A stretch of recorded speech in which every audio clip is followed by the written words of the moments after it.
มาซื้อยังบัดไอ้มีเล็กมีโลใครบ่มีห้ำไหมพ่อมปิ้งกินอยู่ห้องการนะของการโอ้นี่เวียดน้อยนี่มาแต่ใส่เวียดน้อยนี่โอ้เวียดน้อยมาแต่อันไทยบ้านนี่แหละห้ำได้บ่ซื้อบ่ห้ำซื้อบ่ห้ำหั่นทำกระซื้อห้ำก็ซื้อมีเล็กมีล่างใครบ่โอ้มีเก็บมาโลดห้ำโอ้ใช่ว่ามึงเอาเล็กมึงคือเอากวดเอายังไปพ่อผู้สิจับเอามาอีกบ่นี่เอาได้มาโอ้ยเอาไปเลยซั่นไปให้เอาไปปิ้งกินกันไปปิ้งกินบ่ไปปิ้งกินอยู่ใส่ห้องการบ่แม่นปิ้งกินห้องการโอ้ไผสิเฮ็ดหั่นมีเชฟอยู่บ่เฮ็ดหั่นการกินและเฮ็ดเอง เฮ็ดเองโอ้เวียดตัวนี้ห้ำบ่ซื้อติเอาจับมาได้เด้อเอาเก็บมาโลดไปขาย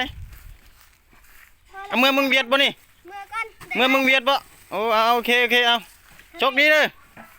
เมื่อกันชาวเวียดงามอยู่บ่โอ้งามชาวเวียดงามชาวเวียดกับชาวลาวชาวเวียดบ่งามกว่าเลยชาวลาวงามกว่าชาวเรางามกว่าโอ้ไปซะเอาโชคดีเด้อ